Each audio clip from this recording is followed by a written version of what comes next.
सब सोचते थे कि तुम पैसों के लिए पागल हो गए हो, लेकिन उन्हें क्या पता था कि तुम असल में घाटे का सौदा कर रहे हो, सिर्फ अपने गुरु का दिया हुआ काम पूरा करने के लिए।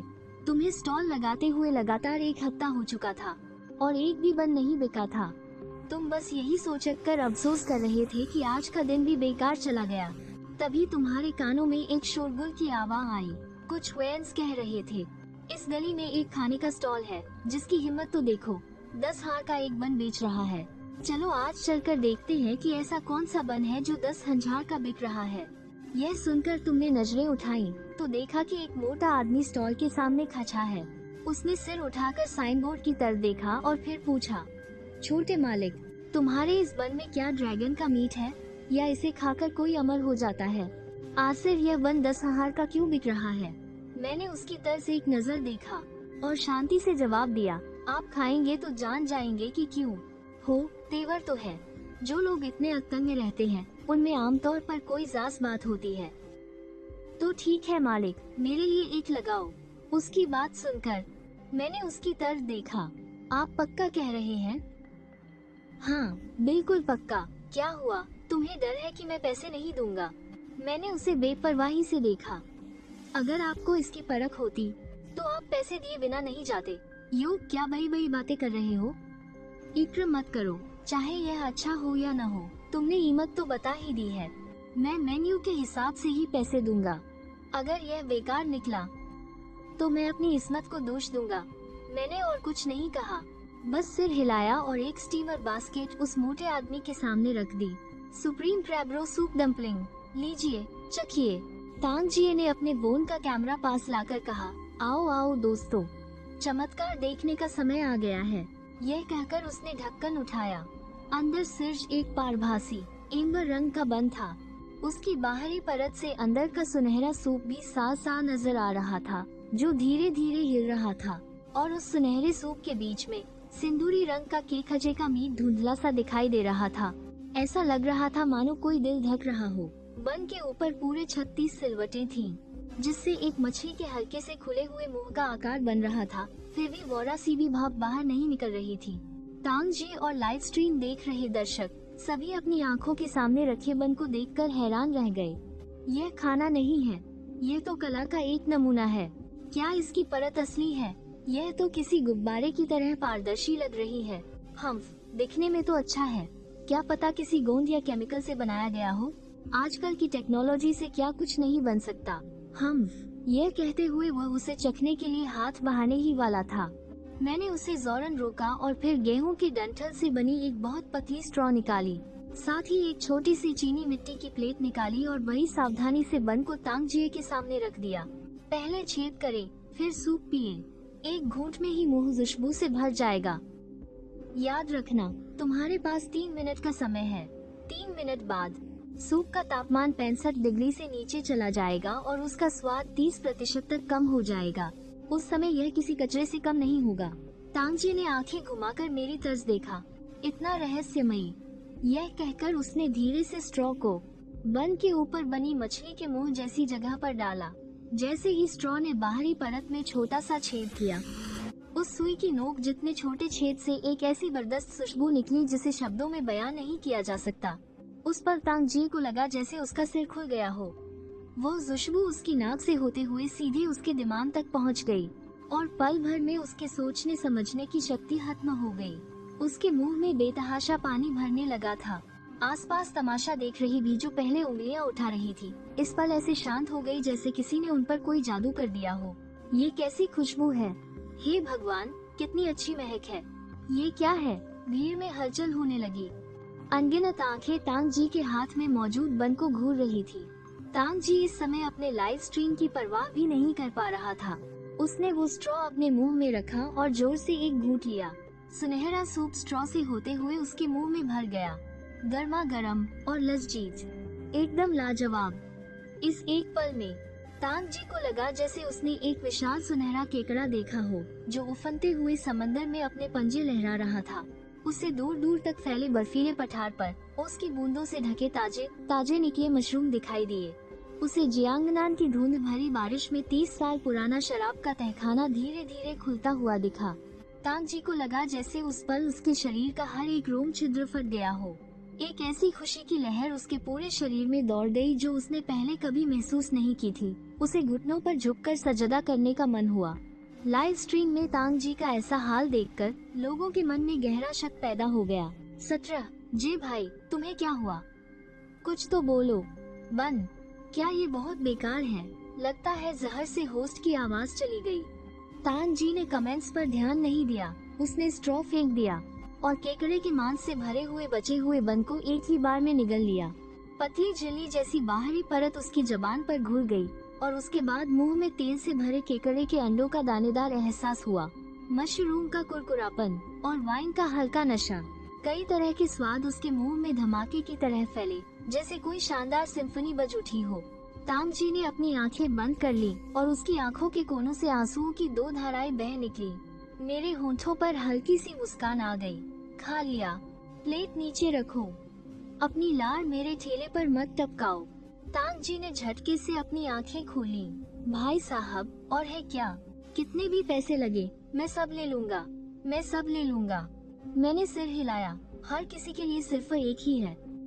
आज के लिए जितने थे सब बिक गए। तांग जी बेचैन हो गया। उस लाजवाब स्वाद ने जैसे उसकी सोचने समझने की शक्ति छीन ली हो। उस्ताद, मैं 1 लाख दूंगा। नियम तो इंसान ही बनाते हैं। आपका ये हुनर ऐसे बेकार नहीं जाना चाहिए। मेरे लिए एक और बना दीजिए प्लीज। मैं आपसे मिन्नत करता हूँ। मैं जरा भी नहीं डिगा। मैंने सीधा अपना ठेला बंद किया और घर चला गया। और तांग जी का उस दुकान वाला लाइव स्ट्रीम तुरंत पूरे इंटरनेट पर वायरल हो गया। लेकिन तांग जी का वो जुनून और दीवानगी वाला अंदाज मार्केट रेगुलेशन वालों की नजर में आ गया। बधाई हो होस्ट, आपने शुरुआती परीक्षा पूरी कर ली है।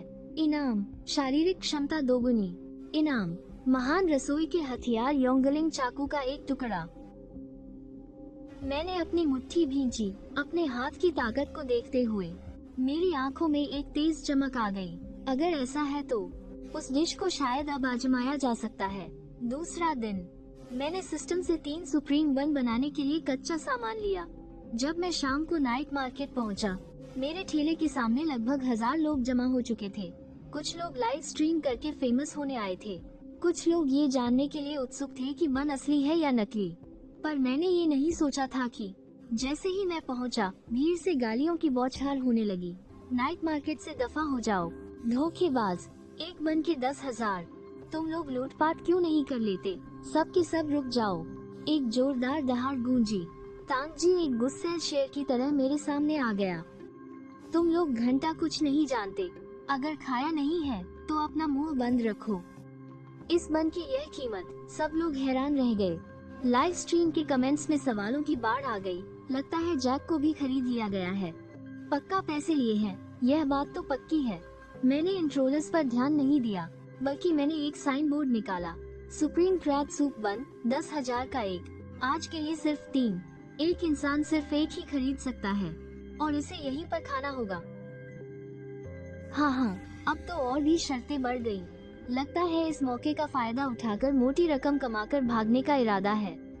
मालिक, मेरे लिए पैक कर दो, मुझे सारे चाहिए। मेरी नजर बेसब्री से लाल हुई तांग जी की आंखों पर पड़ी और मैंने ना में सिर हिलाया। तुमने कल एक खाया था। अच्छी चीजों का लालच नहीं करना चाहिए। तुम्हारे शरीर और जबान को कल के स्वाद का असर खत्म करने के लिए अभी भी 24 घंटे चाहिए। आज मैं तुम्हें नहीं बेचूंगा। मालिक, प्लीज ऐसा मत करो। मेरा तो लालच के मारे दम निकल रहा है।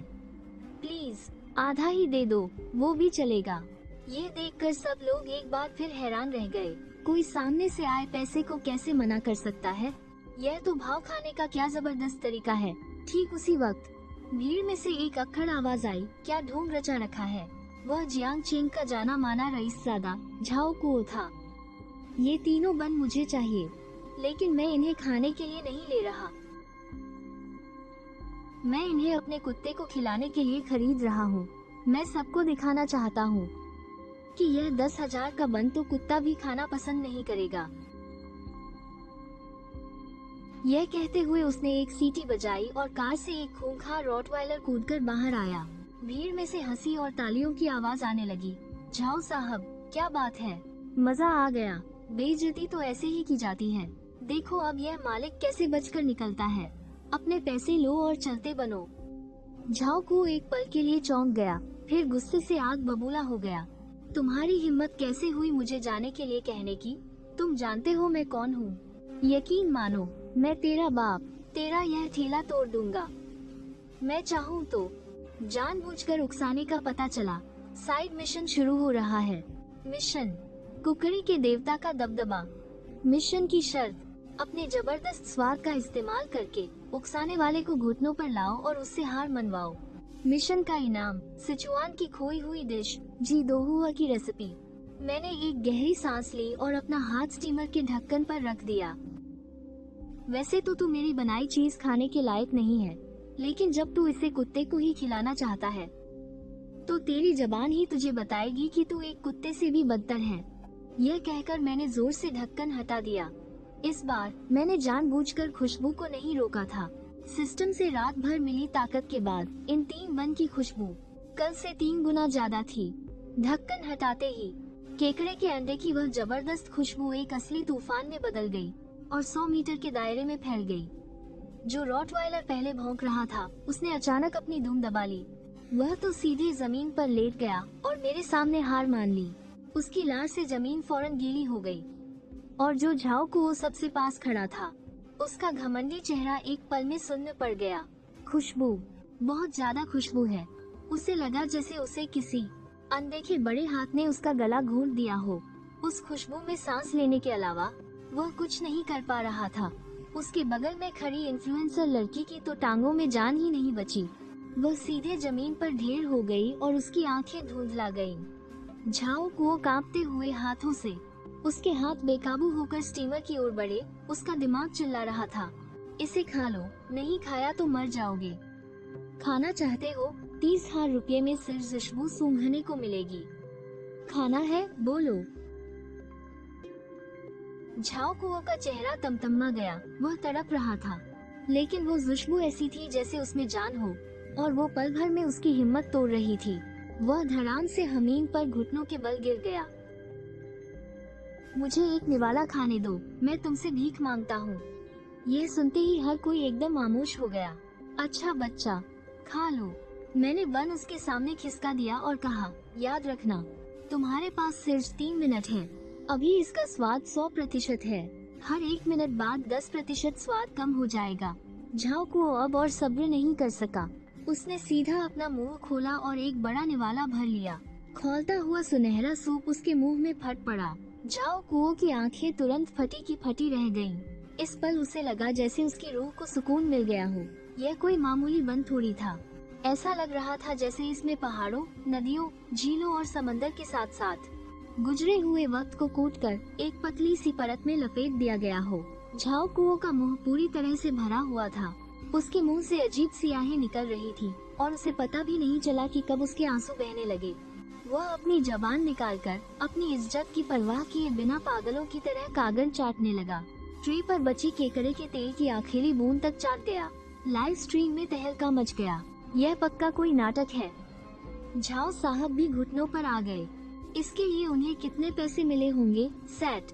मैं तो नहीं मानूंगा जब तक मुझे एक निवाला खाने को न मिले। तुम लोग झाओ कुओं का चेहरा तो देखो। चेहरे के वैसे हाव भाव कोई एक्टिंग करके नहीं ला सकता।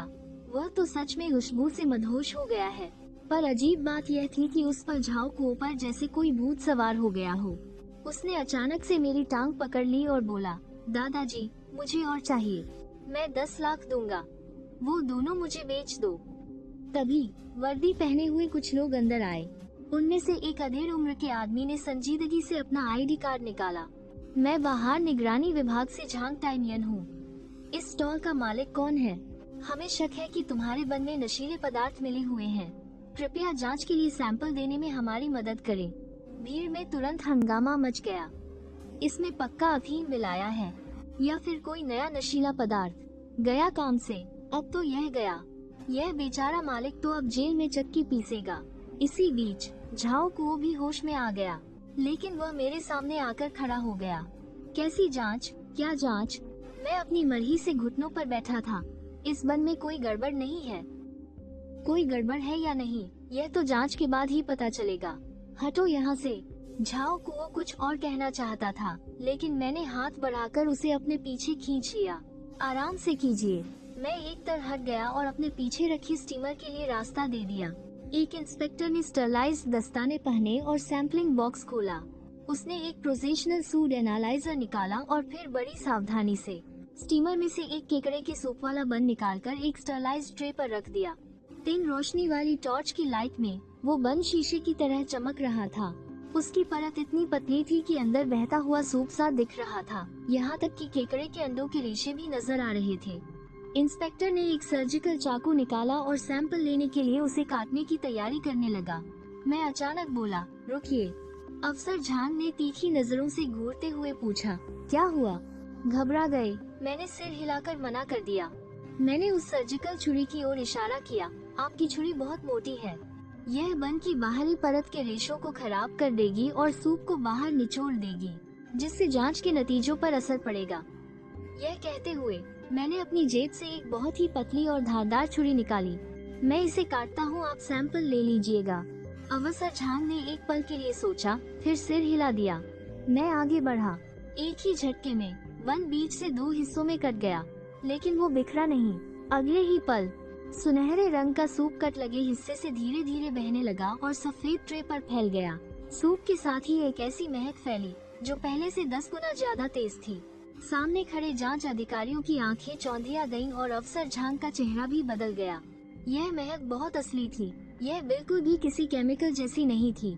मिलावट वाली तीखी बनावटी खुशबू की तरह नहीं थी। जांच अधिकारी ने जल्दी से सूप में टेस्ट पेपर और प्रोब डुबोया। उसे रैपिड एनालाइजर में डाल दिया। 3 मिनट बाद जांच के नतीजे। जांच अधिकारी रिपोर्ट को देख रहा था। उसकी आवाज कांप रही थी। नतीजे आ गए हैं, अफसर झांग ने गंभीर आवाज में कहा। क्या इसमें पूछता है? क्या इसमें स्वाद बढ़ाने वाला कोई केमिकल है? रिपोर्ट, सभी प्रतिबंधित चीजों का टेस्ट नेगेटिव आया है। इसमें कोई इंडस्ट्रियल रंग नहीं है, कोई केमिकल फ्लेवर बढ़ाने वाला एजेंट नहीं है, कोई प्रिजर्वेटिव नहीं है। भीड़ में हलचल मच गई। सच में कुछ नहीं मिलाया? तो फिर यह इतना सुगंधित कैसे हो सकता है? क्योंकि इसमें इस्तेमाल हुई चीजों का डेटा बहुत चौंकाने वाला है। इसमें प्रोटीन की मात्रा बहुत ही ज्यादा शुद्ध है। जांच के बाद पता चला है कि यह 99% शुद्ध जून के पीले केकड़े का पेस्ट है। और यह जो महक वाली चीज है, यह 30 साल पुरानी हुआडिया वाइन है। इसमें थोड़ी मात्रा में बेहतरीन मात्सुता के मशरूम भी हैं। जांच अधिकारी ने अचानक अपना सिर उठाया। मालिक, आपका यह सूप, क्या यह पूरी तरह से केकड़े के पेस्ट, मात्सुता के और 30 साल पुरानी वाइन से बना है? अगर आपने इसमें एक बूंद पानी भी मिलाया होता तो यह डेटा इतना सटीक नहीं हो सकता था। वहाँ मौजूद सभी लोग हैरान रह गए। सिर्फ केकड़े का पेस्ट, कोई मांस नहीं। इसके लिए कितने केकड़े लगे होंगे? 30 साल पुरानी हुआडिया वाइन? अरे वो तो 1 किलो ही कई हजार की आती होगी। और मात्सुता के मशरूम भी। अफसर झांग ने डेटा शीट ले ली। उन्होंने उसे 3 बार देखा। उनकी आंखों के सामने यह नौजवान एक केमिकल एक्सपेरिमेंट जितनी सटीकता के साथ एक बन बना रहा था। यह 10,000 रुपये का बन सिर्फ बहुत ज्यादा मुनाफे वाला नहीं था, बल्कि इसमें शायद नुकसान ही हो रहा था। मैंने शांति से अपनी बात जोड़ी। आटा हेताओं के मैदानों का स्नोफ्लेक आटा है। सिर्फ गेहूं के दाने के बिल्कुल बीच का 5% हिस्सा इस्तेमाल किया गया है। आटे को 3 घंटे तक गूंथा गया और 2 बार फूलने के लिए रखा गया। इसकी मोटाई 0.5 मिलीमीटर है और इसमें गलती की गुंजाइश 0.01 मिलीमीटर से ज्यादा नहीं है। अफसर झांग चुप हो गए।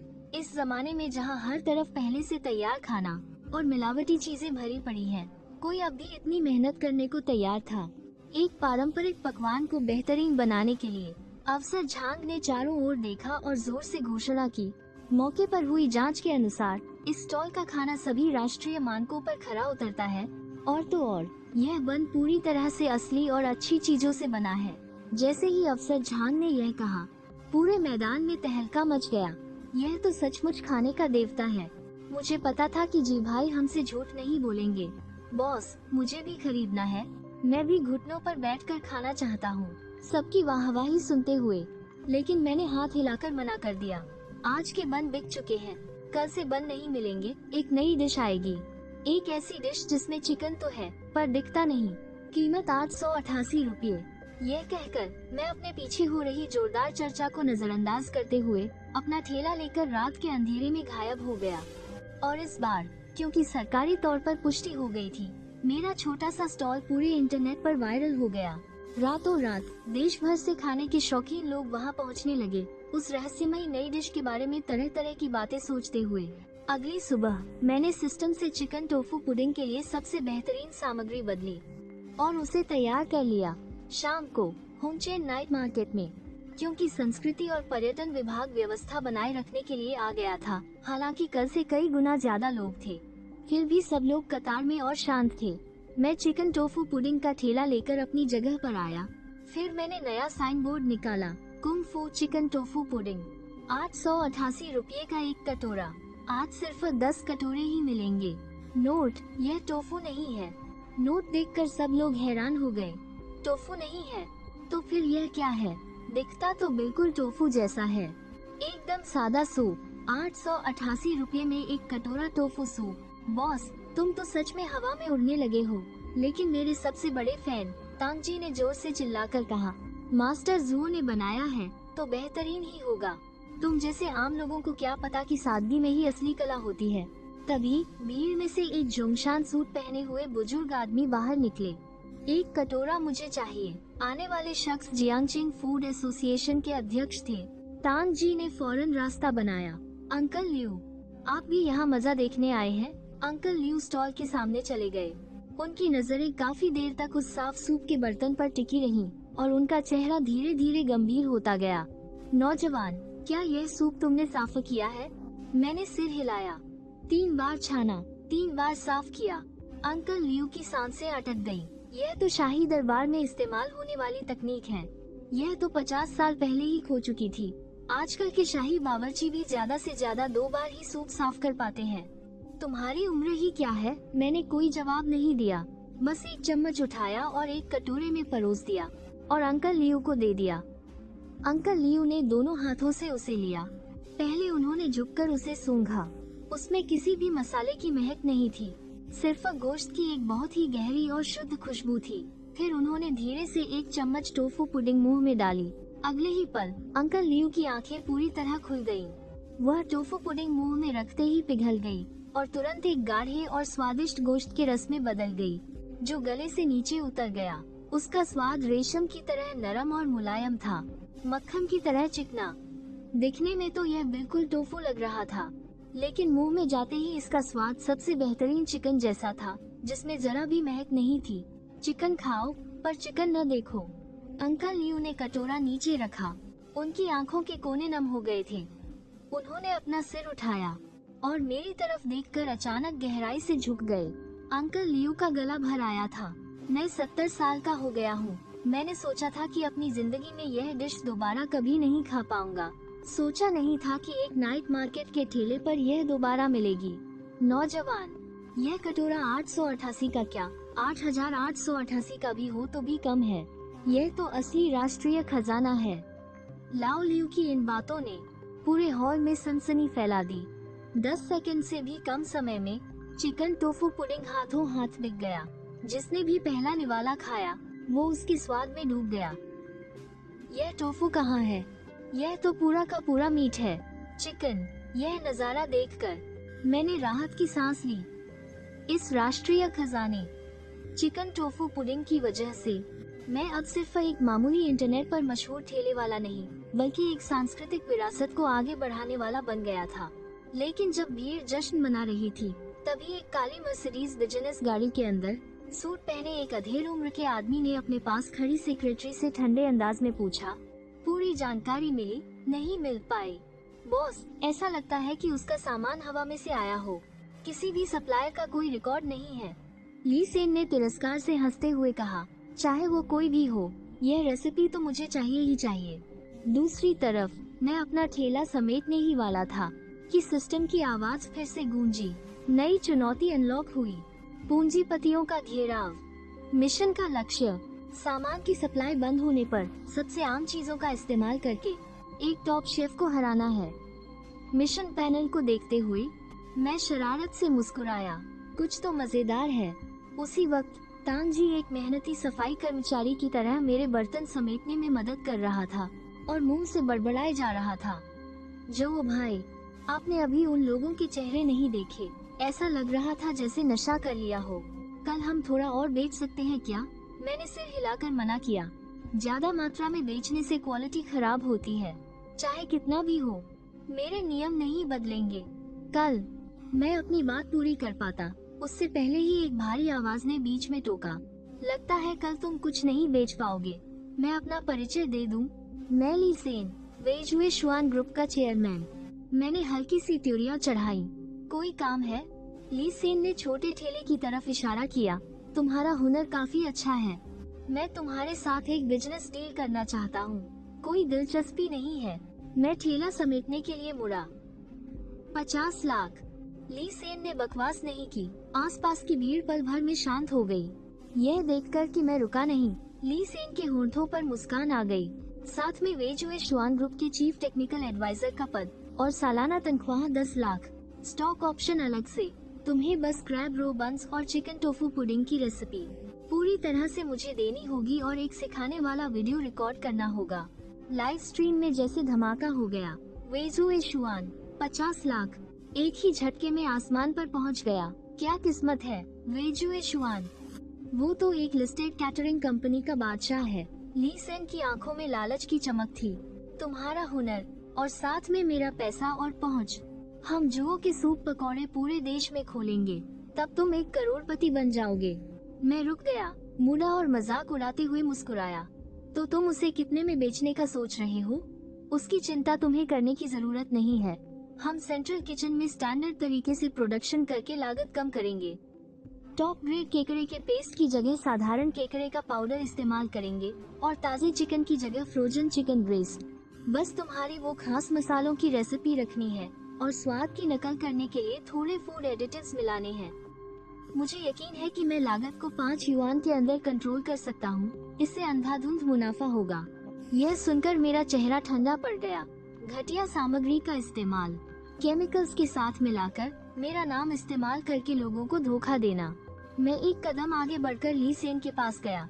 यह धोखा नहीं है, यह बिजनेस है। ली सेन ने नाराजगी से अपनी भौहें सिकोड़ ली। मैंने अपना सिर हिलाया। लगता है हम दोनों के रास्ते अलग हैं। मेरी नजरों में खाना पवित्र होता है, इसमें शेफ की आत्मा और खाने वाले का भरोसा होता है।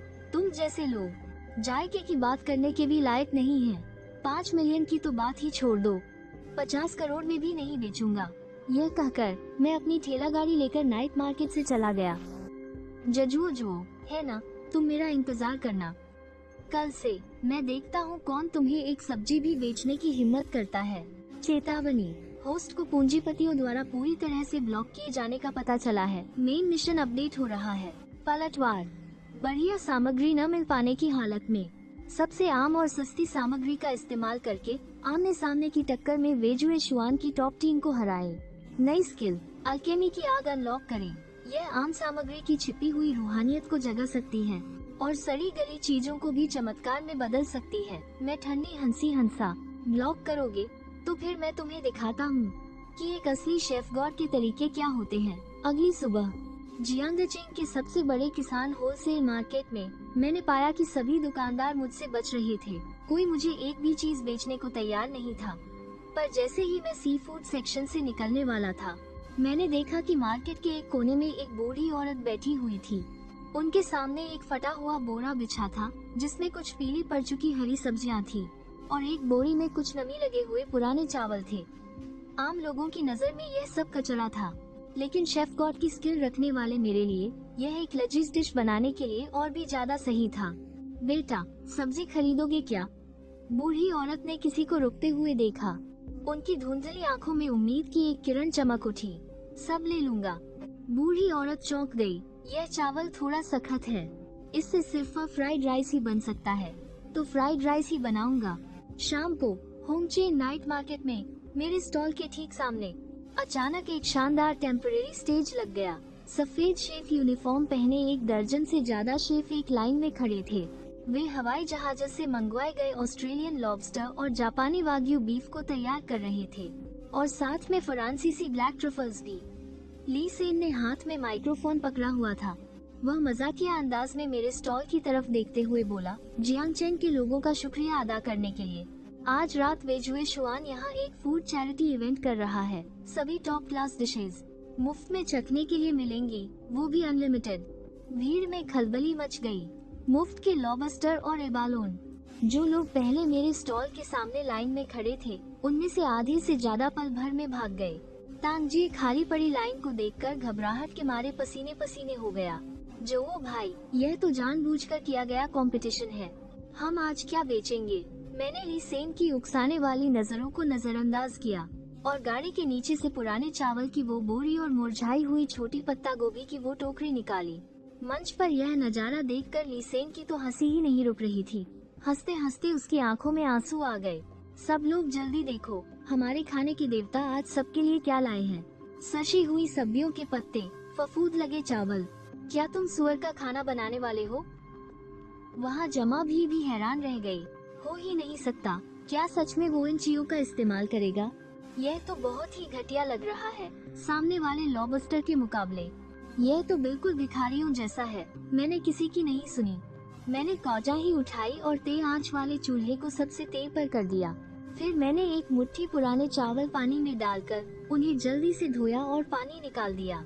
उसके बाद मैंने अंडे तोचे और सर्जुन की रद्दी निकाली, पूरे 10 देसी अंडों की रद्दी। उसे चावलों में डालकर तेजी से मिलाया। चावल का एक एक दाना सुनहरे रंग के अंडे के घोल से 360 डिग्री तक पूरी तरह लिपट गया। यही है वो मशहूर सोने में लिपटी चांदी वाली तकनीक। लेकिन मेरे हाथों में यह सिर्फ लिपटा नहीं, बल्कि चावलों के अंदर तक समा गया। इसके बाद मैंने एक हाथ से वो करीब 10 किलो वनन की भारी लोहे की कचाही उठाई। गरम तेल से कचाही को चिकना किया और अंडे में लिपटे चावल उसमें उड़ेल दिए। भजाक! आग की लपटें पल भर में 2 मीटर ऊपर तक उठ गईं। मेरा हाथ इतनी तेजी से चल रहा था कि धुंधला सा दिखने लगा था। चावल का एक एक दाना हवा में नाच रहा था। आग की लपटों के बीच से गुजरते हुए तेज आंच ने अंडे की ताली खुशबू को चावलों में कैद कर दिया और पुराने चावलों की बासी महक को निकालकर उसे कचाही में लगे चावलों जैसी कुरकुरी खुशबू में बदल दिया। जो चावल पहले बेरंग दिख रहे थे, वे इस पल चमकने लगे थे। आग पर पके चावल, यह क्या है? 30箱火饭对面正在啃龙虾的人停下了动作30。इसके बाद बारी थी स्वाद की। अगर कहूँ कि इससे पहले वाले केक है जो के कीमे वाले मन ताजगी से भरे थे, चिकन टोचू में सादगी थी, तो फिर यह फ्राइड राइस घर के बने खाने जैसा था। वाह, क्या खुशबू है! इसकी खुशबू तो लॉबस्टर से भी अच्छी थी। मैं रुका नहीं। आखिरी स्टेप, मैंने वो छोटी वाली पत्ता गोभी उठाई, उसे बारीक काटा और कचाही में डाल दिया। सिर्फ 3 सेकंड के लिए चावल की बची हुई तेज गर्मी का इस्तेमाल करते हुए उसे जोरन अधपका कर दिया ताकि उसका कुरकुरापन और मीठापन बना रहे। तैयार है, मैं गौर से चिल्लाया। मैंने गौर से काई को उछाला और सुनहरे रंग का एक झरना आसमान से नीचे आ गिरा और सीधा कटिंग बोर्ड पर रखे 10 सफेद चीनी मिट्टी के कटोरे में जा गिरा। हर कटोरे में चावलों का एक पिरामिड बन गया था। चावल के दाने बाजरे की तरह सुनहरे थे। एक एक दाना अलग था और रोशनी में उन पर तेल की एक दिलकश चमक दिख रही थी। बीच बीच में कटी हुई हरी सब्जियां ऐसे लग रही थी मानो सोने में पन्ना जजा हो। उससे उठती भाप ने हवा में खुशबू का एक मशरूम जैसा बादल बना दिया। उसकी खुशबू ने सामने वाले टेस्ट पवेलियन के दर्जनों पकवानों की महक को भी दबा दिया। मैंने कचाही नीचे रखी और लकड़ी का बोर्ड उठाकर बोर्ड से टांग दिया। उदासी मिटाने वाला गोल्डन फ्राइड राइसेस, कीमत 188 प्रति कटोरा। आज के लिए सिर्फ 10 कटोरे। 1 सेकंड के लिए पूरे हॉल में सन्नाटा छा गया। यह मुफ्त का लॉबस्टर अचानक से फीका लगने लगा। मुझे वो चावल खाने हैं। वो चावल तो चमक रहे हैं। हटो, मुझे रीदना है। 188 तो बहुत सस्ता है। मुझे 1 कटोरा दो। वो नौजवान ऑफिस कर्मचारी जिसे पहले मुफ्त में ऑस्ट्रेलियन लॉबस्टर मिला था, इस वक्त सड़क के किनारे फुटपाथ पर बैठा अपने हाथ में आधे खाए हुए लॉबस्टर को हैरानी से देख रहा था। अभी अभी उसे किस्मत से फ्राइड राइस की आखिरी प्लेट मिल गई। जब अंडे में पूरी तरह से लिपटे भुनी हुई महक वाले पुराने चावल का एक एक दाना उसकी जबान पर नाच रहा था, तो उसके हाथ का लॉबस्टर, जो उसे पहले बहुत स्वादिष्ट लग रहा था, पल भर में बेजान रबर का टुकड़ा बन गया। इसे कहते हैं खाना। यह तो बचपन में नानी के चूल्हे वाला स्वाद है। उसी समय ली सेन आलीशान स्टेज पर गुस्से से अपने दांत पीस रहा था। वो तो साफा साफा फफूंद लगे पुराने चावल की एक बोरी थी। उससे ऐसा स्वाद कैसे बन सकता है? तभी सेक्रेटरी कांपते हुए हाथ में टैबलेट लेकर आई। मिस्टर ली, इंटरनेट पर बातें कंट्रोल से बाहर हो रही हैं। ली सेन ने झपट कर टैबलेट छीना और देखा। ट्रेंडिंग लिस्ट पर तो जैसे कब्जा हो गया था। जो की शानदार जीत, जो का गॉड लेवल मुकाबला। पुराने चावल और सड़ी सब्जियों ने ऑस्ट्रेलियन लॉबस्टर को धो डाला। पैसे वाले हमें गोबर खिलाना चाहते हैं। हॉट, खाने के देवता ने पैसे वालों को सबक सिखाया। कमेंट सेक्शन में नेटिजन्स के ताने सुनामी की तरह आ रहे थे। ली सेन ने गुस्से में टैबलेट जोर से जमीन पर पटक दिया। बैन करो इसे, बैन करते रहो। मैं देखता हूँ कि उसके वो पुराने चावल कितने दिन चलते हैं। कोई फायदा नहीं। स्टेज के पीछे अंधेरे से एक बूढ़ी आवाज आई। ली सेन घबराकर खड़ा हो गया। मास्टर, आने वाले शख्स जियांगनान की कुकिंग की दुनिया के दिग्गज, साउथ के कुकिंग गॉड जो तुम थे। मास्टर, आप यहाँ कैसे? मैं नहीं आता तो तुम वे जे शुआन का नाम मिट्टी में मिला देते। पैसे के दम पर लोगों को दबाना, दूसरों की सामग्री की सप्लाई रोकना और आखिर में इतनी बुरी तरह हारना। ली सेन, मैंने तुम्हें जो शेफ की नैतिकता सिखाई थी, क्या तुम उसे चावल के साथ खा गए? ली सेन के माथे पर ठंडा पसीना आ गया। मास्टर, ये सब उसकी वजह से हुआ है। वो जुओ, वो कोई जादू टोना करता है। उस फ्राइड राइस में जरूर कोई बैन की हुई चीज मिलाई होगी, वरना। चुप रहो। जो तुमने अपनी आंखें बंद की। मैंने भी अभी वो फ्राइड राइस चखा है। ऐसा लगा जैसे वो उस स्वाद को याद कर रहे हो। साधारण चीज को असाधारण बना देना, पत्थर को सोना बना देना, यह आग के इस्तेमाल की वो माहिर कला है जो बहुत पहले ही खो चुकी थी। पुराने चावल में जान फूंक देना और सड़ी सब्जियों से भी बर्फ जैसी चीनी की मिठास निकाल लाना। यह नौजवान कोई मामूली शख्स नहीं है। ली सेन बेचैन हो गया। तो फिर क्या करें? क्या हम बस उसे अपने सिर पर चढ़कर मनमानी करने दें? मास्टर, अब तो पूरा इंटरनेट हमारी धज्जियां उड़ा रहा है। जो तुमने एक गहरी सांस ली। हुनर में किसी से कम होना और हार जाना शर्म की बात नहीं है। शर्म की बात तो तब है जब कोई हार कर भी अपनी हार न माने और ऐसे घटिया हथकंडे अपनाए। जब यह लड़ाई शेफ्स के बीच की है, तो इसका फैसला भी शेफ्स के तरीके से ही होगा। जाओ, यह उसे दे दो। 3 दिन बाद मैं क्लाउड टॉप हेवनली पैलेस में एक मुकाबला रखूंगा। दांव पर मेरी यह बूढ़ी हड्डियां और वे जे शुआन की 100 साल पुरानी इज्जत होगी। मास्टर, क्या आप खुद मुकाबला करेंगे? बहुत समय हो गया इतने दिलचस्प कॉम्पिटिटर से मिले हुए। मैं भी तो देखूं कि वो सच में कोई पैदाइशी जीनियस है या फिर उसने कोई उल्टे सीधे तरीके सीखे हैं। दुकान बंद करने का समय हो गया। मेरे दिमाग में सिस्टम की आवाज फिर से गूंजी। ग्रैंड मास्टर लेवल के कैरेक्टर का हस्तक्षेप पाया गया है। Main mission upgrade, cooking God की परीक्षा। चैलेंज स्वीकार करें और साउथ के कुकिंग गॉड जो तुमको आमने सामने के मुकाबले में हराएं। जीत का इनाम S class ingredient space unlock होगा। हारने की सजा, दोनों हाथ छीन लिए जाएंगे। मेरा दिल दहल गया। यह सिस्टम तो अब बहुत बड़ा खेल रहा है। तभी एक नौजवान शागिर्द जो जोंगशान सूट पहने हुए था, दोनों हाथों में चुनौती का वो काला पत्र थामे, उसने बड़ी इज्जत से उसे मेरे सामने पेश किया। जो साहब, मेरे गुरु चाओ थोंग आपको 3 दिन बाद एक मुकाबले के लिए आमंत्रित करते हैं, जिससे हार जीत का फैसला होगा और साथ ही जिंदगी और मौत का भी।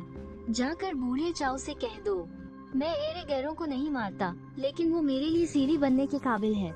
यह सुनते ही उस नौजवान चेले का चेहरा तमतमा गया और वो मुड़कर चला गया। देखते ही देखते 3 दिन बीत गए। मेरा और दक्षिण के पाक कला सम्राट का महामुकाबला पूरे इंटरनेट पर तहलका मचा चुका था। इस वक्त यूनरिंग तियांगोंग अनगिनत बड़े बड़े बावर्चियों से खचाखच भरा हुआ था।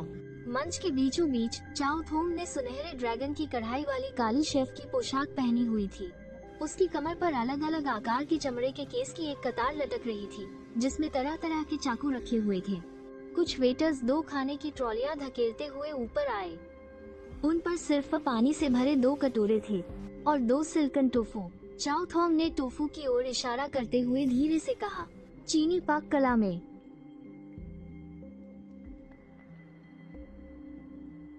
आंच पर नियंत्रण उसका मांस है, तो चाकू चलाने की कला उसकी हड्डी है। आज हम स्वाद का मुकाबला नहीं करेंगे,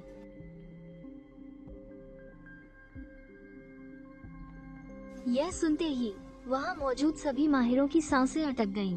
वेंसी टोफू, यह हुआयांग खाने में चाकू चलाने की कला का शिखर है। इसमें एक नाजुक, मुलायम और आसानी से टूटने वाले सिल्कन टोफू को बाल जितना बारीक काटना होता है और ध्यान रहे कि वो न तो टूटे और न ही बिखरे। पानी में डालने पर उसे बादल या धुंध की तरह फैल जाना चाहिए। हर एक रेशा अलग अलग दिखना चाहिए। यह सिर्फ आँखों की परख नहीं है, बल्कि हाथों की ताकत और उससे भी ज्यादा मन की शक्ति का इम्तिहान है। चाओ थोंग ने 2 उंगलियां उठाई।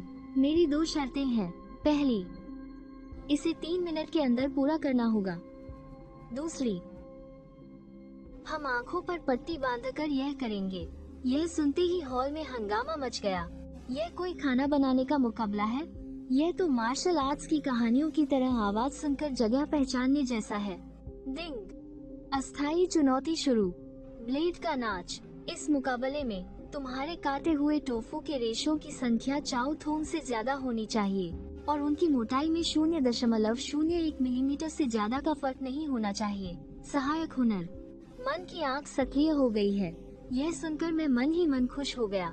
ठीक है, लेकिन एक शर्त लगानी होगी। अगर मैं जीता तो मुझे तुम्हारी वो 50 साल पुरानी चाओ यो सॉस चाहिए। चाओ थोंग का चेहरा थोड़ा बदला।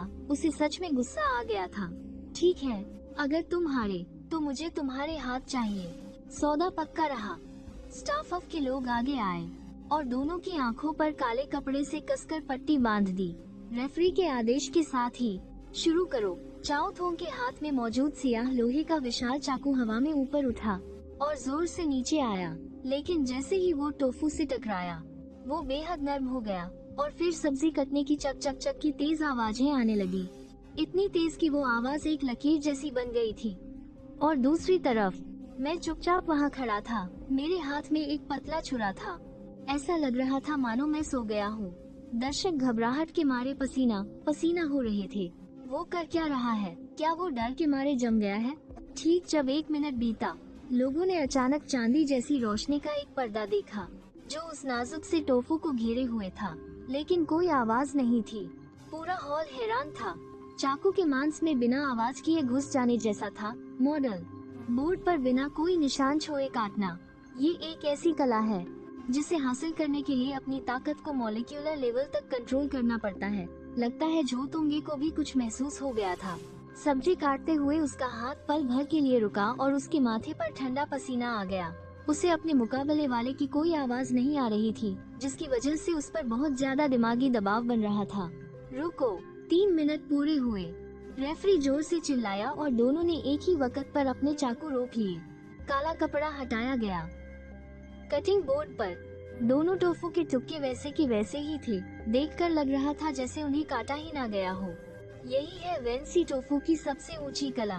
आकार बिखरा हुआ पर आत्मा एक। डिश को परखो। झो तोंगे पूरे आत्मविश्वास में था। एक स्टाफ मेंबर साफ पानी के 2 बर्तन ले आया। झो तोंगे ने अपना टोफू उठाया और उसे पानी में डाल दिया। टोफू पानी में गया और जाते ही एक खिलते हुए सफेद गुलदाउदी के फूल की तरह फैल गया। हजारों लाखों टोफू के रेशे पानी में तैर रहे थे, बिल्कुल बाल की तरह बारीक। हर एक रेशा अलग अलग था, एक भी टूटा हुआ नहीं था। क्या कमाल की कला है। सच में साउथ के शेफ गॉड हैं। ये तो बहुत ही परफेक्ट है। यह तो कला का एक नमूना है। वहाँ मौजूद लोग जोर जोर से तालियां बजाने लगे। झो तोंगे भी अपनी दाढ़ी सहलाते हुए मुस्कुराकर मेरी तरफ देखने लगा। नौजवान, अब तुम्हारी बारी है। मैंने बिना कोई भाव दिखाए अपना टोफू ऐसे ही पानी में फेंक दिया। जैसे ही वो टोफू का टुकड़ा पानी में गिरा, पूरे हॉल की सांसें थम गईं।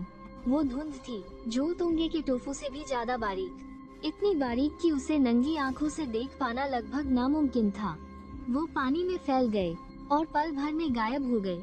बस उस साफ पानी को हल्का सा धुंधला और दूधिया बना दिया। ली सेन मजाक उड़ाए बिना नहीं रह सका। टुके टुके कर दिया। सब चूरा बन गया है। झो तोंगे का चेहरा एकदम बदल गया। वो झपट कर उस पानी के बर्तन के पास गया और चिल्लाया, चुप रहो, लाइट लाओ। स्पॉटलाइट उस पानी के बर्तन पर पाची और तब जाकर लोगों को साफ दिखाई दिया। वो न तो चूरा था और न ही धुंधला पानी।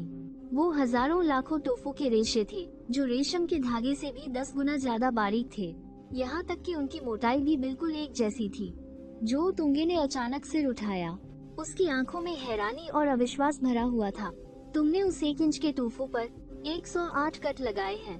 आम वैनसी टोफू में 1 इंच में 30 कट लगाना ही बहुत बड़ी बात होती है, जबकि खुद जो तोंगे ने भी सिर्फ 60 कट लगाए थे। मैंने शांति से अपना विलो लीफ चाकू रखा और कहा, शुक्रिया। याद से ऑटम ऑयल मेरे स्टॉल पर भेज देना। इतना कहकर मैं मुड़ा और चला गया। जो तुंगे ने अचानक मुझे रोका। रुको, ये वाला राउंड मैं हार गया। लेकिन चाकू चलाने की कला तो बस एक बेसिक स्किल है। असली हार जीत का फैसला तो स्वाद से होता है। कल रात यहीं पर मैं तुमसे मुकाबला करना चाहता हूँ। 100 पंछियों का राजा। मैं किसी भी वक्त तैयार हूँ। उसी वक्त वे जो शुआन के अंडरग्राउंड कोल्ड स्टोरेज में जो तुंगे एकटक देखे जा रहा था। कोल्ड स्टोरेज के बीचों बीच एक टेम्परेचर कंट्रोल वाले कांच के कमरे में रखे मुर्गे को। इस मुर्गे के पंख चमकीले लाल और सुनहरे रंग के थे। उसकी कलगी चटक लाल थी और उसकी आंखें तेज और रौबदार थीं। और वो जो खाना चुभ रहा है वो असल में कटा हुआ जिनसेंग और कीड़ा जड़ी है। ली सेन की आंखें पटी की फटी रह गईं। यह तो रक्तिम ज्वाला सुनहरा फीनिक्स है। सही कहा, इसे मैंने 10 साल लगाकर असली लाल पेट वाले सुनहरे तीतर और सबसे बेहतरीन चिंगुआन मुर्गी से क्रॉस ब्रीड कर और इसे सुधारा है। यह पहाड़ी झरनों का पानी पीता है, जड़ी बूटियां खाता है और गुचिन सुनता है। इसके मांस में एक अनोखी खुशबू है और इसकी हड्डियां लाल जेड पत्थर जैसी हैं। ली सेन उस शानदार सुनहरे मुर्गे को देखकर मन ही मन खुशी से झूम उठा। गुरुदेव, आप महान हैं। इस बार तो वो पक्का मरेगा। उसी समय चांगचेंग शहर के बाहर एक बूढ़े किसान ने मेरी ओर हाथ हिलाया। बेटा, वापस चले जाओ। हमारे गांव के सारे मुर्गे शहर के एक बड़े साहब ने ऊंची कीमत पर खरीद लिए हैं। उन्होंने कहा है कि सबको एक साथ खत्म करना है, एक भी नहीं छोड़ना। चाचा, मैं बस एक नजर देखना चाहता हूँ। अगर कोई खास हुआ तो मैं दोगुनी कीमत दूंगा। बूढ़ा किसान हंस पड़ा। एक मुर्गे में भला क्या खास हो सकता है? क्या वो फीनिक्स बन जाएगा? बात करते करते दोनों पहुंच गए गांव के छोर पर बने एक टूटे फूटे मुर्गी घर के सामने। मेरी नजरें खाली मुर्गी घर पर घूमी। मैं जैसे ही मुड़कर जाने वाला था, अचानक सिस्टम की आवाज गूंजी। एक कमजोर लेकिन बहुत ही मजबूत जीवन चुंबकीय क्षेत्र का पता चला है। दिशा दक्षिण पूर्व कोना, पुरानी चक्की के पत्थर के पीछे। मैं फौरन चक्की के पत्थर के पीछे गया। यहाँ एक बेहद बदसूरत काना मुर्गा सिकुड़ा हुआ बैठा था। उसके पंख लगभग सारे झड़ चुके थे, जिससे उसकी बैंगनी लाल त्वचा दिख रही थी। उसका शरीर आड़ी तिरछी खरोंचों के निशानों से भरा था। बूढ़ा किसान नफरत से चलकर पास आया। अरे, यह मनहूस अभी भी यही है। यह मुर्गा तो एक अजूबा है। बचपन से ही बहुत खूंखार है, कुत्तों से लड़ता है और नेवलों से जान की बाजी लगाकर लड़ता है। परसों शहर वाले मुर्गे लेने आए थे। यह उड़कर उस आदमी की आंख पर झपटा और उसे अंधा कर दिया। उन लोगों ने इसे नहीं लिया, उल्टा इसकी एक हड्डी भी तोड़ दी। मुझे तो लगा था कि यह कब का मर गया होगा, लेकिन अजीब बात यह थी कि मेरी आंखों में एक ऐसी चमक थी जो पहले कभी नहीं थी। चाचा, मुझे यह मुर्गा चाहिए। घर लौटकर मैंने सिस्टम से थोड़ी सी कायाकल्प औषधि खरीदी। फिर मैंने उसे साफ पानी में डाला और उस बूढ़े मुर्गे के शरीर को पोंछना शुरू कर दिया। जैसे ही गुनगुनी दवा का असर होने लगा, बूढ़े मुर्गे ने आराम से अपनी आंखें मूंद लीं। मेरे हाथ में चांदी की सुइयां तेजी से मुर्गे के शरीर के एक्यूपंक्चर पॉइंट्स में घुस गईं, ताकि उसके सालों से रुके हुए खून और ऊर्जा के बहाव को ठीक किया जा सके, जिससे उसके शरीर में छिपी जीवन शक्ति फिर से जाग उठे। फीनिक्स का निर्वाण होने से पहले उसे आग से गुजरना ही पड़ता है। कल मैं दुनिया को दिखाऊंगा कि एक मामूली से दिखने वाले शरीर के पीछे एक लाजवाब रूह कैसी होती है। आखिरी मुकाबले का दिन अधिकारियों का भी बहुत ध्यान खींच चुका था। न केवल शहर का सारा मीडिया आया था, बल्कि नेशनल टेलीविजन चैनल भी इसका लाइव प्रसारण कर रहा था। साथ ही जजों की कुर्सी पर दुनिया के जाने माने फूड क्रिटिक बैठे थे। मेजबान ने पूरे जोश के साथ घोषणा की, आज रात की थीम है 100 पंछियों की फीनिक्स को सलामी। कृपया प्रतियोगियों का मंच पर स्वागत करें। बाईं ओर के रास्ते से जो तुंग हाथ में एक शानदार क्रिस्टल का पिंजरा लिए हुए धीरे धीरे बाहर निकला। पूरी भीड़ हैरान रह गई। हे भगवान, यह कैसा मुर्गा है, कितना सुंदर है। यह तो वही मशहूर रक्तिम ज्वाला सुनहरा फीनिक्स है। सुना है इसका एक टुकड़ा खाने से उम्र बढ़ जाती है। सिर्फ इस चीज से ही वो आधी बाजी तो जीत चुका है। दाईं ओर के रास्ते से मैं उस काने जख्मी बूढ़े मुर्गे को उठाए हुए बाहर निकला।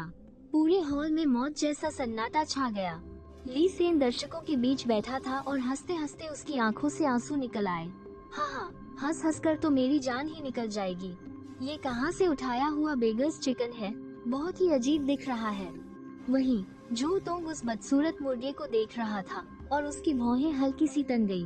उसके मन ने उससे कहा कि इस मुर्गे में कुछ तो गड़बड़ है। मुकाबला शुरू। समय सीमा 2 घंटे। घंटा बजते ही जो तोंग तुरंत एक्शन में आ गया। उसने बड़ी सफाई से रेड फ्लेम गोल्डन फीनिक्स को तैयार किया और उसकी सफेद जेट जैसी चमचमाती खाल दिखने लगी। इसके बाद उसने कबूतर और बटेर निकाले। फाखरता, कुल मिलाकर 9 तरह के पक्षी। उसने उन्हें पूरा नहीं पकाया, बल्कि अपनी अद्भुत चाकू चलाने की कला दिखाई। चाकू की चमक के बीच उसने पूरे पक्षी की हड्डियां निकाल दी। एक एक करके सभी पक्षियों की हड्डियां पूरी तरह से निकाल दी गईं, लेकिन खाल और मांस को जरा भी नुकसान नहीं पहुंचा। फिर उसने इन 9 तरह के पक्षियों के मांस का अलग अलग कीमा बनाया और उनमें अलग अलग मसाले मिलाए। उसने उनसे पक्षी के आकार की खूबसूरत मीटबॉल्स बनाई और फिर आग जलाई। उसने तांबे का एक बड़ा पतीला चढ़ाया, जिसमें उसका 3 दिन और 3 रात तक पकाया हुआ टॉप ग्रेड सूप उबल रहा था। रेड फ्लेम गोल्डन फीनिक्स को पतीले के बीच में रखा गया, जिसके चारों ओर 99 पक्षी के आकार की मीटबॉल्स थी। तेज आंच पर उबाला, फिर धीमी आंच पर धीरे धीरे पकाया। जैसे जैसे तापमान बढ़ता गया, एक अजीब सी खुशबू पूरे हॉल में फैलने लगी। उसमें जड़ी बूटियों की ताजगी भी थी और मांस का गहरा स्वाद भी। ऐसा लग रहा था मानो कोई फूलों से भरी वादी में हो। जजों की सीट पर बैठे फ्रांसीसी शेफ पीएलए अपनी आंखें बंद करने से खुद को रोक नहीं पाए। वाह, क्या खुशबू है! यह तो जन्नत का स्वाद है। मुझे ऐसा लग रहा है जैसे मैं पक्षियों का गाना सुन रहा हूँ। इस समय जो तोंग के पतीले से सुनहरी धुंध की एक परत उठती हुई दिखाई दे रही थी। वो उबलती हुई मीटबॉल्स धुंध में कभी दिखती तो कभी छिप जाती, मानो वे सच में उड़ते हुए छोटे पक्षियों में बदल गई हो, जो बीच में मौजूद उस सुनहरे लाल फीनिक्स के चारों ओर चक्कर लगा रही थी और नाच रही थी। देखने और सूंघने के इस दोहरे अनुभव ने वहाँ मौजूद सभी को मदहोश कर दिया था। दूसरी तरफ मेरी बारी आई तो नजारा ही बदल गया। मैं मिट्टी से खेल रहा था। मैंने एक थैले से ढेर सारी मिट्टी निकाली।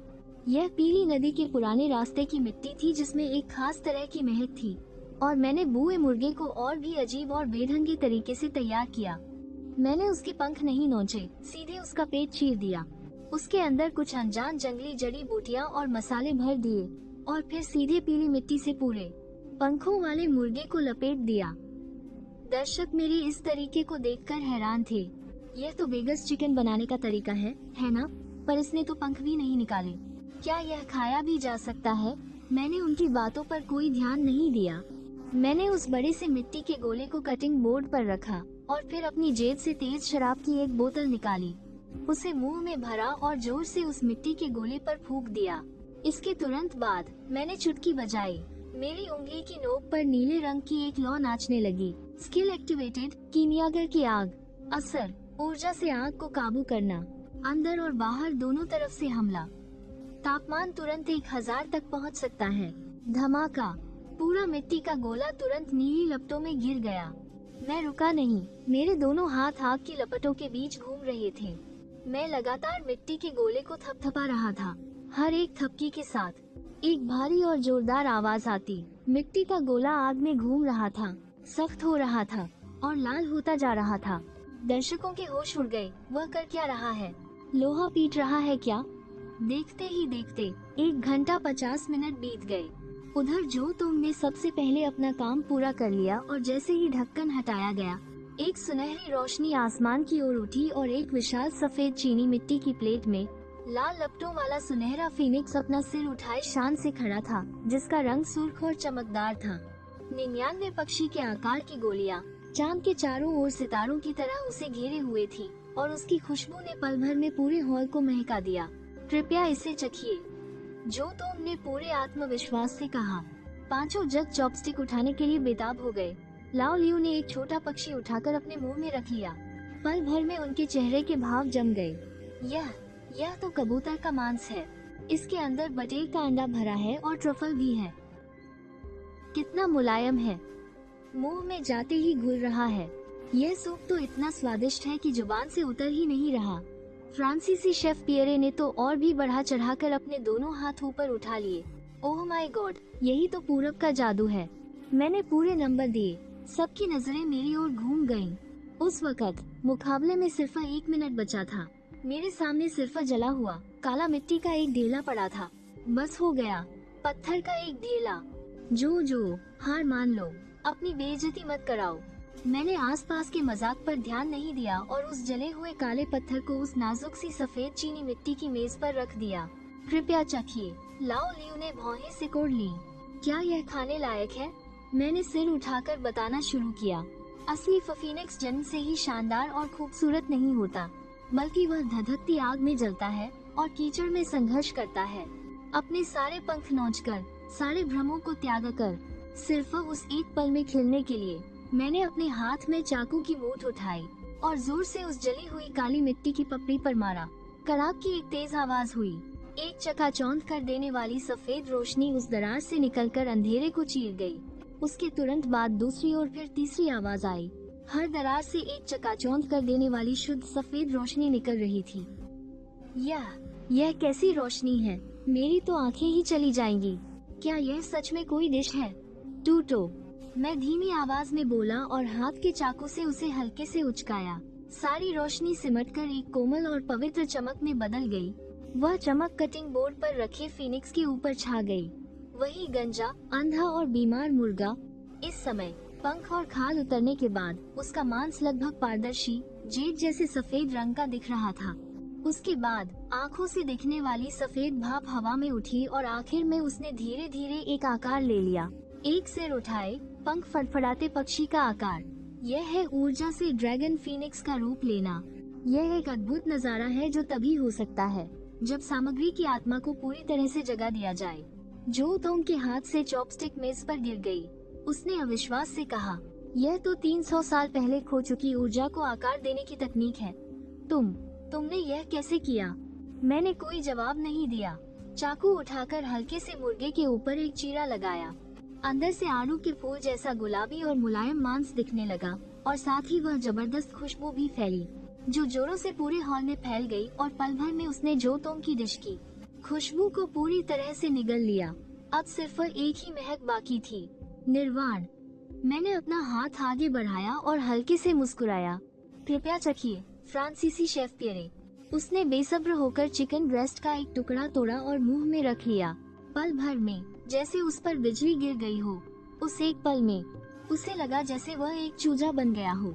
उसने खुद को अंडे से बाहर निकलते देखा। वह सर्द हवा में कांप रहा था।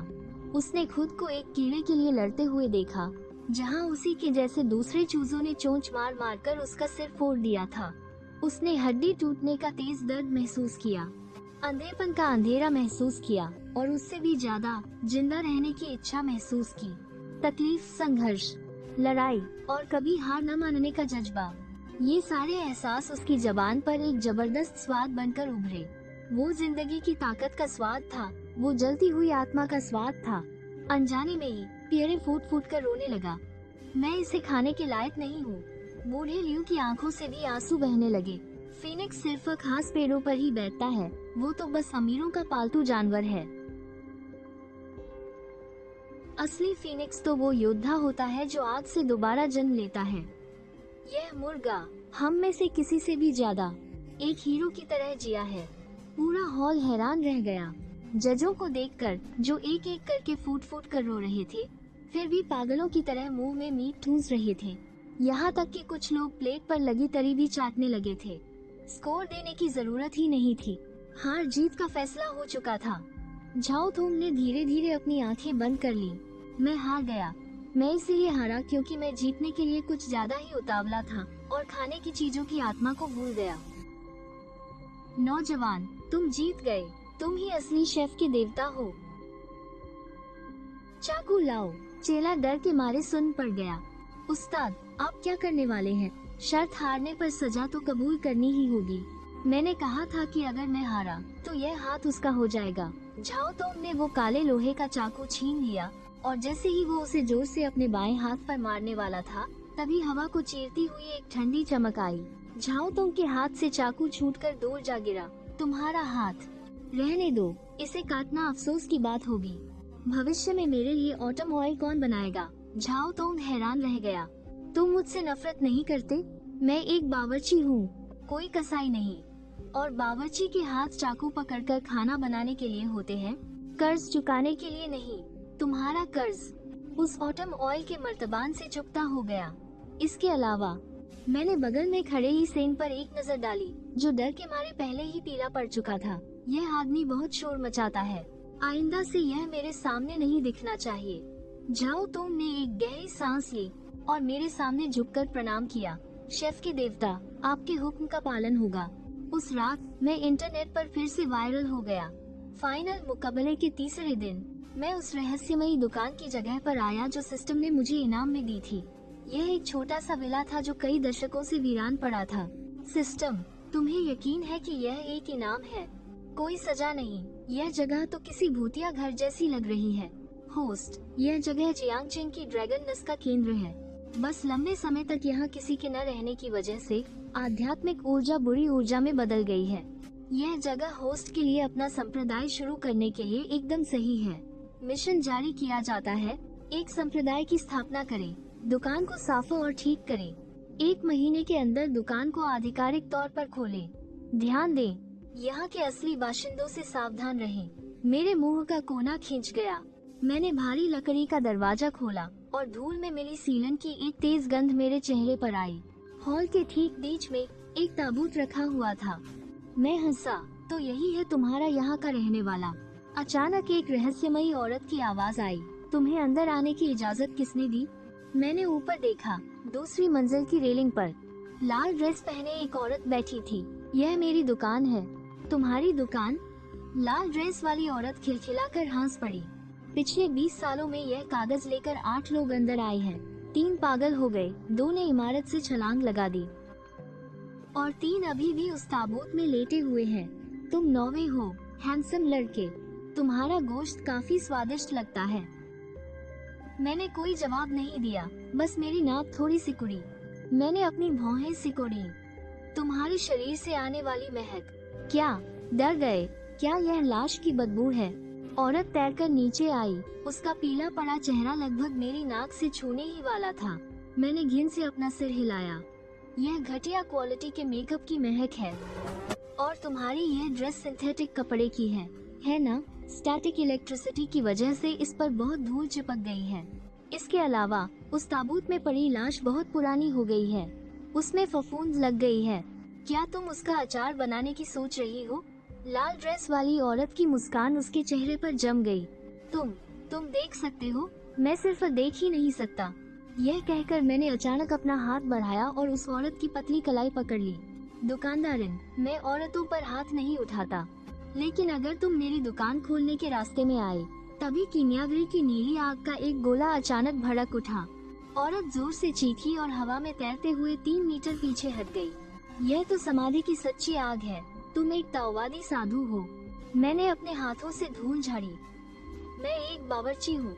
आज से यह जगह मेरे कंट्रोल में है। उस ताबूत को बाहर निकालकर जलाओ, लकड़ी के लिए काट डालो। जहाँ तक तुम्हारी बात है, तुम दिखने में ठीक ठाक हो। क्या तुम प्लेटें परोस सकती हो?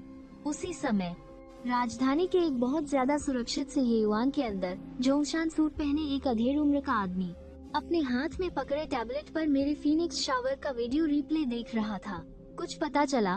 परछाई में से काले कपड़ों वाले एक आदमी ने धीमी आवाज में रिपोर्ट दी। इस आदमी का नाम जुओ जुओ है। जियांगचेन शहर का रहने वाला है। ऐसा लगता है कि उसके पूर्वज शाही बावर्ची खाने के मुख्य प्रबंधक के वंशज थे। उस अधेड़ आदमी ने टैबलेट नीचे रखा और अपनी उंगलियों से धीरे धीरे मेज थपथपाने लगा। वही गद्दार जो उन दिनों शाही पकवानों की पूरी किताब का दूसरा हिस्सा लेकर राजधानी से भाग गया था। जी बिल्कुल, अधेड़ आदमी खड़ा हो गया। दिलचस्प है, शाही पकवानों की पूरी किताब 60 सालों से गायब थी। सोचा नहीं था कि वो एक नाइट मार्केट के ठेले वाले के पास फिर से सामने आएगी। जब ऊर्जा को इकट्ठा करके आकार देने की कला सामने आ ही गई है, तो लगता है कि कहानियों वाला अमृता का बोझ भी अब दूर नहीं है। उस अधेड़ आदमी की आंखों में लालच और किसी को मारने की इच्छा की एक झलक दिखी। हुक्म जारी करो, डार्क कुजीन की दुनिया के उन पागलों को उसे आजमाने के लिए भेजो। अगर उसके पास सच में वो किताब है, तो किसी भी कीमत पर उसे छीन कर ले आओ। दूसरी तरफ मुझे अचानक एक छींक आई। कौन याद कर रहा है मुझे? मैंने अपनी नाक मली। मैंने अपने सामने लाल कपड़ों वाली भूतनी होंगशू को देखा जो चुपचाप मेज साफ कर रही थी। बॉस, यह मेज साफ हो गई है, होंगशू ने दुखी मन से कहा। उधर उस ताबूत को जल्दी से काट डालो। आज रात मुझे नए पकवान आजमाने हैं। मैं धूल से भरी रसोई में चला गया। इस बार यह सिर्फ खाना पकाने के बारे में नहीं था। मैं एक ऐसा लेट नाइट डाइमर भी बनाने जा रहा था जो यिन और यांग की दुनियाओं को जोड़ता हो। 2 दिन बाद डॉट मॉडल, कभी जर्जर रही छोटी सी इमारत अब बिल्कुल नई हो गई थी। दरवाजे पर आबनूस की लकड़ी की तख्ती पर चांगशेंग लाओ 3 शब्द लिखे थे। इस वक्त रात के 11 बजे थे, लेकिन पुरानी गली लोगों से खचाखच भरी हुई थी। तांग जी अपना फोन पकड़े हुए था और अपने व्यूअर्स की बातें पढ़कर उसका पूरा शरीर कांप गया। क्या यह जू शेन की नई दुकान है? सुना है कि यह शहर का सबसे मशहूर भुतहा घर है। पहले कोई अंदर गया था तो डर के मारे पागल हो गया था। डरने की क्या बात है, जू शेन जो यहाँ है। यमराज भी यहाँ आए तो उन्हें भी खाने के लिए लाइन में लगना पड़ेगा। इसी बीच भारी लकड़ी का दरवाजा धीरे धीरे खुला। एक अजीब सी खुशबू ने फौरन सबका ध्यान अपनी ओर खींच लिया। एक सांस लेते ही ऐसा लगा मानो आत्मा शरीर से बाहर निकल जाएगी। अंदर आ जाइए, एक शांत और ठंडी आवाज आई। तांग जी ने घूंट निगला और अपने लाइव स्ट्रीम के 20 लाख दर्शकों के साथ हिम्मत जुटाकर ऊंची दहलीज पार की। अंदर आते ही सब हैरान रह गए। हॉल के ठीक बीच में वह ताबूत अभी भी था, बस उसे एक बार काउंटर में बदल दिया गया था। उस काले ताबूत पर तरह तरह के नाजुक बर्तनों और खाने की चीजों को सजाया गया था। मैं उस ताबूत के पीछे खड़ा था और मैंने काले रंग का मॉडिफाइड हानफू पहना हुआ था। मैं एक चमकने वाला कप साफ कर रहा था। तांग जी ने कांपती हुई आवाज में कहा, जुओ भाई, आपका यह डेकोरेशन स्टाइल कुछ ज्यादा ही डरावना है। खाना खाना असल में अपने शरीर के अंगों को पूजने जैसा ही है। यह यिन और यांग का चक्र है। जिंदगी और मौत एक ही मेज पर बैठते हैं। बैठो। तांग जी बैठने के लिए जगह ढूंढ ही रहा था कि अचानक उसे अपनी गर्दन के पीछे कुछ ठंडा महसूस हुआ। एक बेहद सफेद हाथ जिसमें चाय का कप था अचानक हवा में उसके सामने आ गया। जनाब, चाय लीजिए। तांग जी ने अकड़कर अपना सिर घुमाया और देखा कि लाल रंग का किपाव पहने एक बेहद खूबसूरत औरत खड़ी है। वह हवा में तैर रही थी, उसके पैर नहीं थे। उसने तांजिया को देखकर एक बनावटी मुस्कान दी। भूत।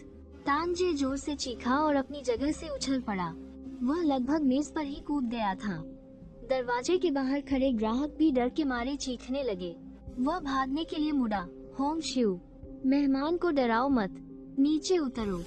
लाल कपड़ों वाली भूतनी ने दुखी मन से जवाब दिया और उसका हवा में तैरता शरीर फौरन ठोस हो गया। उसके पैर जमीन पर आ गए। उसने अपना डरावना रूप बदल लिया। उसने आंखें घुमाई। तज, डरपोक कहीं के, मालिक ने कहा था। इसे होलोग्राफिक प्रोजेक्शन टेक्नोलॉजी कहते हैं। हाईटेक के बारे में कुछ पता भी है? Holographic projection? तांग जी ने अभी भी सदमे में होते हुए अपनी छाती पर हाथ रखा। उसने होंगशू को फिर से ध्यान से देखा। ओह, तो यह हाईटेक था। जो शेन कमाल के हैं। यह 3D प्रोजेक्शन बहुत असली लग रहा है। मेरी तो जान ही निकल गई थी। लेकिन यह वेट्रेस बहुत सुंदर है। भीड़ का डर पल भर में उत्साह में बदल गया। मैंने अपने सामने ताबूत पर धीरे से थपथपाया। दोस्तों, आज रात सिर्फ एक ही डिश मिलेगी। डिश का नाम है मेंगपो का सूप। यह सुनते ही वहाँ हंगामा मच गया। मेंगपो का सूप? क्या इसे पीने से याददाश्त चली जाएगी? मालिक, मजाक मत कीजिए। वो तो मरे हुए लोग पीते हैं। मैंने कुछ नहीं कहा।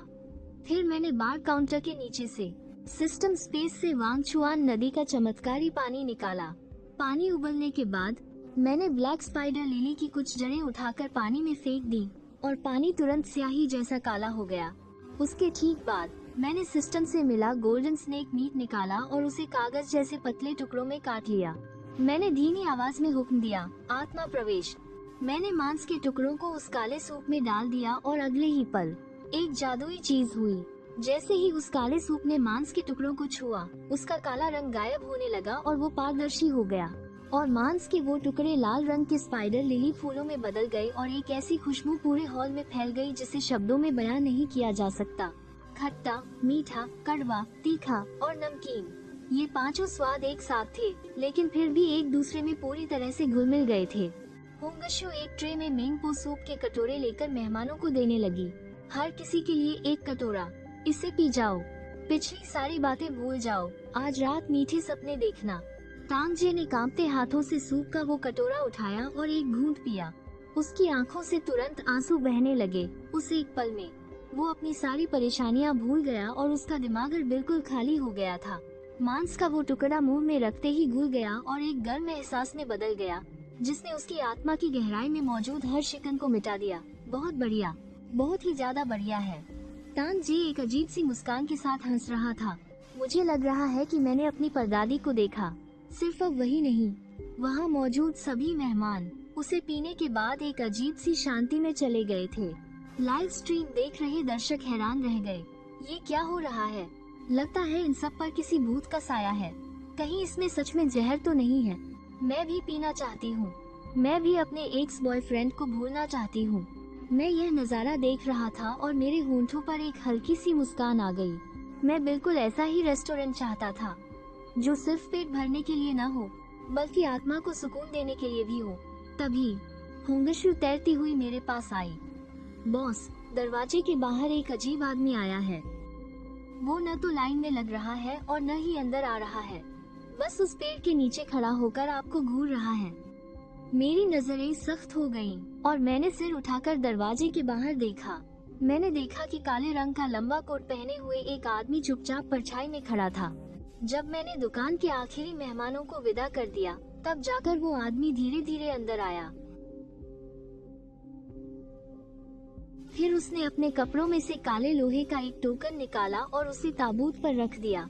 उस टोकन को देखकर हमेशा बेफिक्र रहने वाली होंगशु अचानक से चीख पड़ी। वो कांपते हुए मेरे पीछे छिप गई। बॉस, इस आदमी के पास एक कातिलाना आभा है। ये उन लोगों में से है जो खतरनाक भूतों को मारते हैं। मैंने होंगशु के हाथ पर थपथपाया और उसे शांत रहने का इशारा किया। फिर मैंने वो टोकन उठाया। शाही रसोई।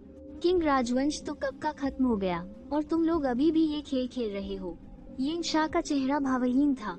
किंग राजवंश खत्म हो गया, लेकिन नियम खत्म नहीं हुए। चीन की पाक कला की दुनिया पर आज भी बीजिंग का राज है। तुम्हारे दादा जुओ शाओतियान उस जमाने में बीजिंग से एक चीज ले आए थे। वो चीज उनकी नहीं थी। शाही रसोई की पूरी किताब हमें सौंप दो या फिर मेरे साथ चलो। मैं तिरस्कार से हंसा और उस टोकन को पास के कूड़ेदान में फेंक दिया। जो चीज मेरे दादाजी लाए थे वो जुओ परिवार की ही है। अगर वो तुम्हें चाहिए तो अपने मालिक से कहो कि वो खुद आकर ले जाए। यिंग शाह की आंखों में गुस्सा भर आया। लगता है तुम सीधी तरह से नहीं मानोगे। उसके हाथ में एक काला खंजर आ गया और वो एक भूत की तरह मुझ पर झपटा। लेकिन सिस्टम से ताकतवर होने के बाद मेरे सामने उसकी चालों में हारों कमियां थी। मेरे दाहिने हाथ में नीली लपटें जल उठीं और मैंने सीधे उस खंजर को पक लिया। मेरी हथेली को छूते ही वह पल भर में पिघल गया। यिंग शाह की आंखों में खौफ तैर गया और वह पीछे हटने ही वाला था कि मेरे बाएं हाथ ने उसका गला दबोच लिया। वापस जाकर उस बुढ़े से कह देना, उसे मुझे ढूंढने की जरूरत नहीं है। मैं खुद उसके पास जाऊंगा। अगर राजधानी आसमान है तो मैं उस आसमान को भी चीर दूंगा। इतना कहकर मैंने अपनी पकड़ ढीली कर दी। यिंग शाह ने मुझे गहरी नजरों से देखा और मुड़कर रात के अंधेरे में गायब हो गया। अगली सुबह चांगशिंग टावर के मेन गेट पर काम बंद होने का नोटिस लगा था। उसी वक्त राजधानी जा रही एक हाई स्पीड ट्रेन की बिजनेस क्लास सीट पर मैं खिड़की से बाहर तेजी से गुजरते नज़ारों को देख रहा था। मेरी आंखों में एक गहराई थी।